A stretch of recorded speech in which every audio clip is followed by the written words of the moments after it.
Welcome. I hope you are having a wonderful night, dear viewer.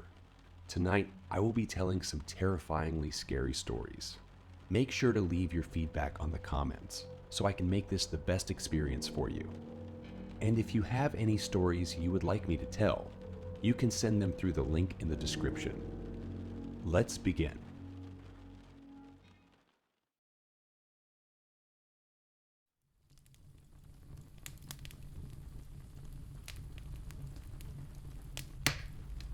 I strongly believe in the paranormal, and although I don't find it that scary, it's more interesting than anything. I just thought I would share my experiences from my life. When I was around 11 or 12 years old, I moved into a new home, which seems to be a tiny bit haunted. But yeah, anyways, sometime at night, I had come out of the shower and left the bathroom. For some context, my brother's room is at the end of the hall, and the bathroom is on the side. So when you turn towards the end of the hall, leaving or entering the bathroom, you can see into my brother's room. As I was leaving, I saw a figure I assumed to be my brother standing there. It spoke to me in a similar voice as well, but something was off about it. All it said was, "Hello there." It was odd, so I gave him a weird look and just responded with a confused hello back. I moved away from the doorway and headed towards the steps. And when I turned back, it had gone into the bathroom and shut the door behind it. I was just thinking, okay, whatever, he's weird, and went downstairs. Nobody passed me. No one was behind or in front of me. When I got to the basement to put my clothes in the basket, everybody was there as well, including my brother, who was in the freezer looking for hot dogs, and he hadn't been in his room for a while. Later, I told my mom about the boy I saw, and she told me she had seen the balloon that was in the corner of the dining room get yanked down as though someone was pulling on it multiple times. She said she was able to communicate with it through the balloon. I don't remember exactly what she asked, but I do remember her telling it that it needed to leave. After that, the balloon didn't move anymore, although that's not the end of it. When I was home by myself later at night, I was eating at a dining room table when I heard the sound of someone running down the steps, then abruptly stopping. I looked over in the direction of the stairs, and nobody was there. I was scared at the time and called my mom to ask when she would be home, which she said she would be home, which she said she would be soon. So I sat and watched TV until she did. Another time, I was home by myself. I was again eating at the dining room table when I thought I saw someone running in front of me in the kitchen back and forth. It could have been my eyes playing a trick on me or something, but it still scared me at the time. So I went and sat outside for a little bit before going back inside and watching TV to distract myself. When I got older, things didn't seem to happen as much. Mostly just things like the sounds of someone following me or tapping me while I was alone. More recently, I was awoken to the feeling of being yanked out of my bed in the morning, which freaked me out, especially after I was fully awake, and seeing that there was nothing there but I was still being pulled out of my bed. For some reason, I didn't scream. I pulled myself backwards quickly, and whatever had a hold of me finally let go. After that, I had these nightmares for a week of a woman coming from my closet or from the hallway. She would be dirty, pale, dressed in all white, and have long, messy dark hair. She would come to my bedside and sit beside me, then put her face as close as she possibly could to mine. I would close my eyes, count to 5, open them, and she would be gone. I was able to move again, and I would simply go back to sleep each time until she finally stopped showing up. I'm not sure if it's related or if I was even dreaming, but for more context, the way it started would be me waking up and seeing her standing there or walking towards me. All I had to do was close my eyes and count to 5, and she would be gone. Another recent thing is that when I was outside talking to my mom, we heard the sound of footsteps and something being dragged above us. The room above the porch is my room. We got up and ran to my room. Nothing had been touched, and no one was in there at all. My brother was in his room playing a game with his friends online, so it wasn't him either. Me and my mom went back downstairs. We continued to hear the sounds, and I still hear them sometimes at night, but I just ignore them now. I believe that is all. I may update if I forget something or if anything new happens.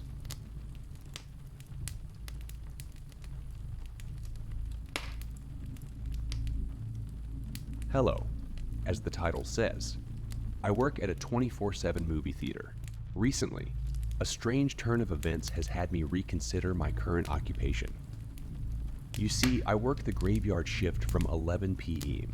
to 7 a.m. Other than this, theater being open 24/7, everything is the same. However, there are rules to the overnight screening we have to abide by.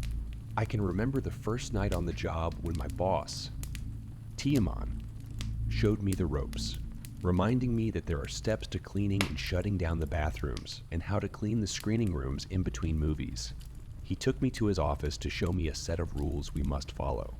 Okay, Andre, we have a set of rules you must always follow, and if not followed, it will be a cause for termination. Taman said sternly, I will have zero issues following. I spoke with extreme enthusiasm. Well. It looks like you want to work. Okay, let's go over them then. When it becomes 3:00 a.m., you must close down all the bathrooms until 4:00 a.m. When cleaning out the theater, the light has to be on, and you must finish before the screen turns black. If a man without a face walks in, you are not to speak to him for any reason. All of the staff must enter the lobby at 3:00 a.m. and stay there until 4:00 a.m. If you see someone talking to a man without a face, do not try to stop them or turn your gaze away. Do not attempt to film or record anything that goes on here. Now that we have gone through all of the rules, is there anything you need from me? He said it nonchalantly. No. I'm good, I said, swallowing my nerves. He smiled at me, escorted me out of the office, and then left the theater.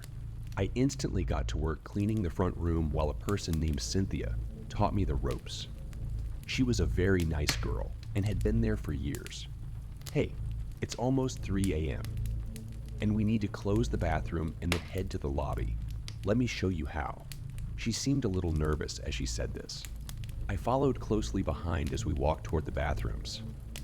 The only strange thing is how the bathrooms have deadbolts that are kind of hidden on the outside. Okay, first we knock 3 times and crack the door open, then ask if anyone is in there. She takes a deep breath and knocks 3 times. Anyone there?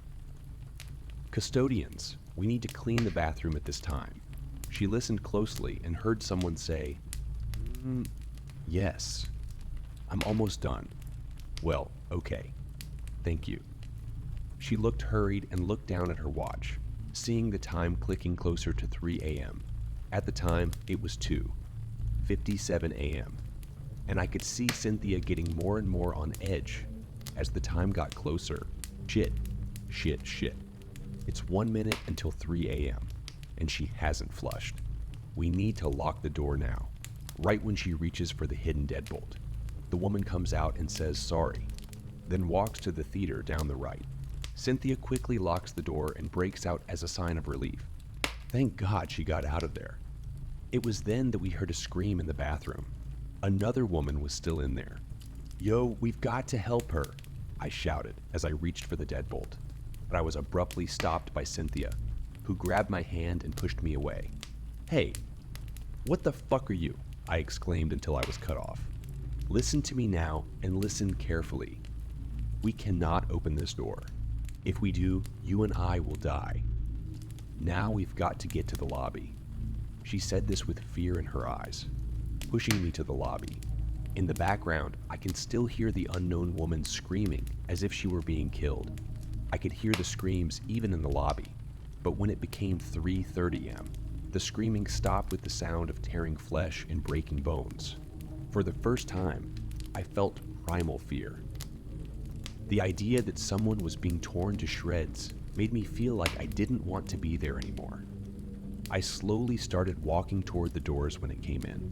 Standing in front of me was a man about 8 feet tall, wearing a suit and a bowler hat. He had no face, no eyes, ears, mouth, or even nose. He looked at me, then at the front desk, and continued walking. He briefly stopped at the front desk and placed 5 human fingers made of gold on the counter. He waited for the cashier to hand him what looked like a movie ticket made of pure light. He walked down the hall before a customer who was walking down the same hallway and didn't seem to notice him. I decided to look around the corner, and I followed him with my eyes. He stopped in front of a picture on the wall and walked through it. I can hear everyone taking a deep breath. Cynthia pulled me to the side to speak with me. Okay, so I need you to keep a promise.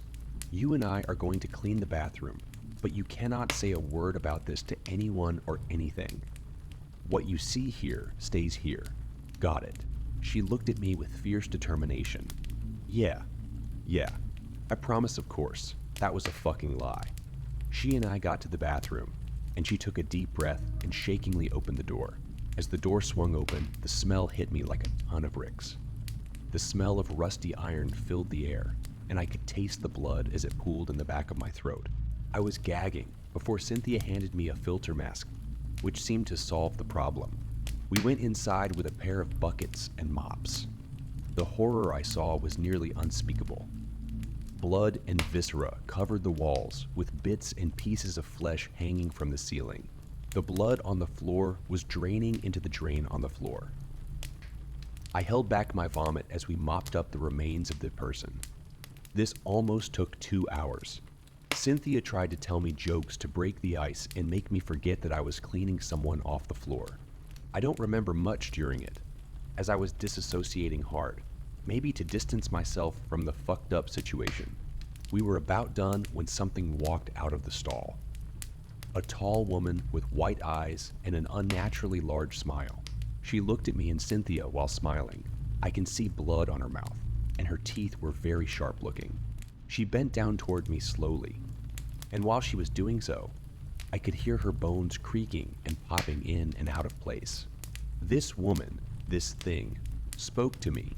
"Oh, honey, I'm sorry for all of this mess. I hope you have a wonderful night now." She laughed a little. As she was walking out, she had to crouch low to clear the doorway. I never saw her after this. Cynthia looked at me in shock, and I could see the sweat beading down her forehead. "You are so lucky she didn't kill you." She blurted it out in relief. "What? What do you mean?" I blurted it out in surprise. "She is one of the regulars. A set of beings who never speak to us and are extremely dangerous. Only people they speak to or who speak to them, they kill and devour on the spot. The reason we lock the doors is to keep anyone from speaking to her, as she always appears here at 3 a.m. Reason: she didn't want to eat you. I was in shock and couldn't speak. I almost died. Why were I ignored? These things rang through my head, and I lost track of time, and before I knew it, Cynthia was snapping at my face. "Hey, newbie, you there?" She sounded upset. Yeah, what happened?" I asked. "Not much. You decided to black out, but I got the rest cleaned up. I understand this job pays well, but there's some fucked up shit that goes down here." She laughed a little as she wrung the mop out and a flood of crimson liquid poured into the bucket. Cynthia and I started to walk down to the first theater on the left and waited for the customers to leave. They were watching the new Marvel movie, and I can hear the ending credits roll. Surprisingly, no one stayed for the inevitable end credit scene, but I wasn't going to question it. We walked in and we tried to clean up as fast as possible.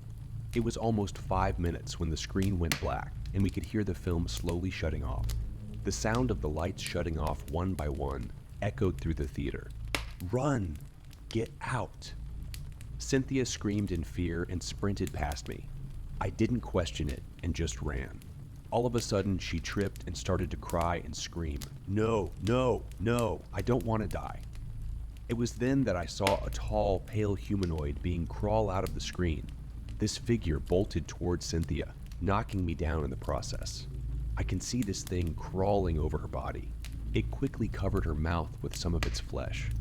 I saw it slowly start to meld with Cynthia. It pressed its body against Cynthia, slowly absorbing her. The pain and fear in her eyes showed how much she was terrified.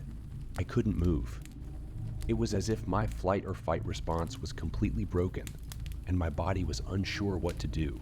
All of Cynthia was inside this thing. It then twitched its head toward me and slowly moved toward me. It stopped in front of me, staring into my eyes. It felt like a century had passed while we locked eyes. It then looked toward the film screen and started to crawl back into it as the lights began to flicker on. It was only a few minutes later that I could hear customers mindlessly shambling into the theater. It was only 30 minutes before I could clock out. I decided to go to the bathroom and sit on the toilet to take a breath. I didn't know how to process these things, and in no time, I heard my phone buzzing. It was finally 7 a.m. It's time to leave. I ran to the clock to sign out. I had never been so relieved to go home, and before I could leave the front door, Tiaman walked in and stopped me. "Ah, how was your first night? Where is Cynthia?" he asked. She's gone." That's not good." "So you were able to make it out, huh?" he asked as he scratched his head. "Not really. I fell, and the thing just stared at me after absorbing Cynthia," I said, while trying to hold back my feelings. "You survived. Interesting. Well, hey, kiddo, what if I told you I was going to promote you and triple your wage if you stay working here?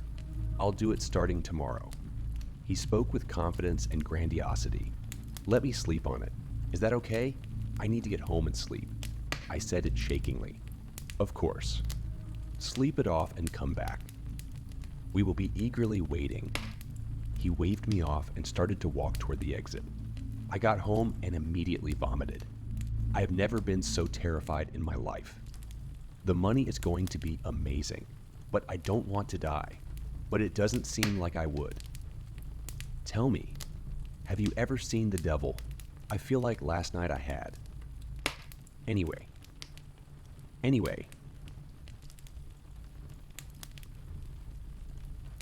Stay safe, people, for you never know what is lurking in the shadows.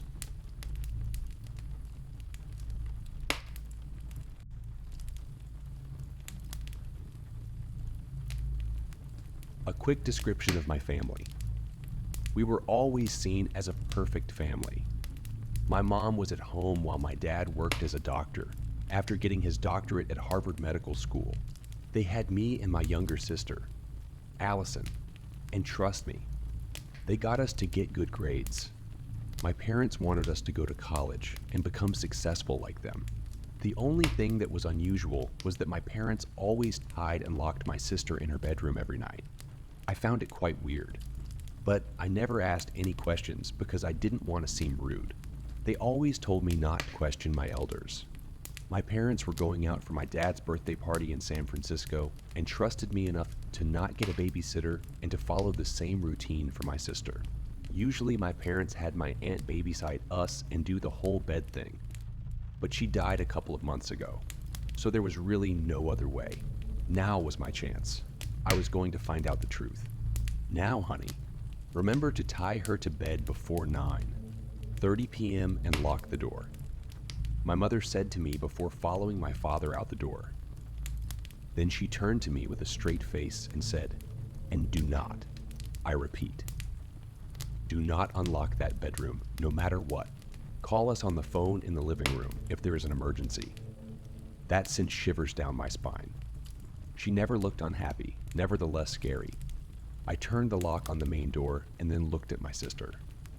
The clock read 4:45 p.m. Only 5 more hours. Once the clock hit 9:25, I told my sister to go brush her teeth and head to bed. Once she told me she was in bed, I ran upstairs to tie her to the bed. When I went into her room, I froze. All the walls were scratched up. The windows were nailed shut, and all the furniture was gone, except her bed. Just a single bed in the middle of a room. Of course, this shocked me because I've never gone into her room before. "Okay, Allie, go ahead and lay down," I told my sister. She laid down and I tied her up. How the hell could she possibly be comfortable? I left her room after but did not lock the door. I wanted to see if anything really happened. I went to my room shortly after and watched some TV to pass the time. Around 11:00 p.m., I started hearing growling. I brushed it off as it could have been my Rottweiler, Peanut, growling at someone walking past my front door. Then 12:00 a.m. hit. The growling grew louder, and then I heard a door open. My sister's bedroom door. What the fuck was she doing walking around at 12 in the morning? I could hear her go downstairs, and that's when the growling stopped. Everything went silent. Then I could hear Peanut start whining. I got up from my bed and slowly opened my door. As I was walking down the stairs, I noticed a trail of blood go from the living room to the kitchen. Right next to the end of the stairs was the archway to the kitchen. I peered my head into the archway to see Allison eating something. Something bloody. "Allison, what are you?" I stopped dead in my tracks as Allison turned around for me to see Peanut in her hands and mouth.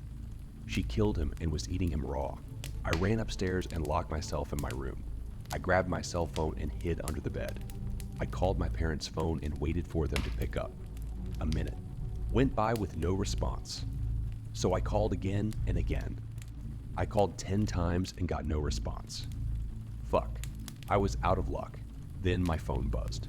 A random number. "Hello," I asked. "Oh God. Honey, I'm so sorry. Both of our phones were dead." "What's wrong?" My mom responded. "Mom, I forgot to lock the door, and now Allison is just eating peanuts." "What do I do?" I asked. "My God, Blake. I knew you were too stupid. I want you to run to one of the bathrooms in the house and start running any faucet." My mom responded. "Wait, why?" I asked. "Just do it." My mom said that now she had a deep, horrifying voice. Okay. Sorry, Mom. "But when will you be back?" "Well, San Diego isn't far from home, so about a couple of minutes." My mom said San Diego. I thought it was San Francisco. Maybe they just changed plans. "Okay. I love you. Please hurry." I hung up. I ran to the closest bathroom, which was the one in the study room, right next to the living room. Lucky Allison wasn't there. I ran the tub and the sink and just waited. That's when I heard someone walking toward the door. "Who's there?" I said. Blake, it's Mommy. You can come out now. Everything is safe." Oh, thank God it was my mom. I was going up to unlock the door. Then the living room cell began to ring. It went to voicemail, and that was when I heard my mom on the phone. "Hey Blake, it's Mom. Sorry, I didn't get your call. I lost my phone. Me and your father are leaving San Francisco now. It'll take a couple of hours, so please follow these rules. 1. Don't pick up any unknown numbers. A lie can trick you. Don't make any noise, especially through the pipes. Can hear pretty clearly. 3. Lastly, do not listen to any voices. They aren't us." The message ended. I fortunately didn't open the door yet. "Blake, open the door now." I could hear what must have been Allison, but it sounded demonic. She banged on the door for hours, and all I did was sit down near the door and wait, crying and sitting in my own pee. That's when I heard a huge gunshot. It rang in my ears. The door opened, and there were my parents. I hugged them tightly and said I was so sorry. They didn't say anything but just cried. "Mommy, Daddy, what happened to Ally?" I said. "We have no clue. Even my team couldn't come up with an answer." My dad said it started when she was around 5. She would just bite us. Then it turned into eating alive animals. Then, around 7, she tried to kill us. We didn't want to scare you, so we didn't tell you. "I'm so sorry, honey," my mom explained. "Well, we have to make this look like an accident." My dad said, "We all cleaned up the scene and made it look like a suicide. We also wrote a letter about how Ally felt pressured and wanted to end it because of it. Everyone believed it, and now that's a little family secret. Well, until now. I feel guilty, and I'm sick of lying. I need to come clean. The voices are growing louder, and I want to put myself out there before I leave this earth. Goodbye."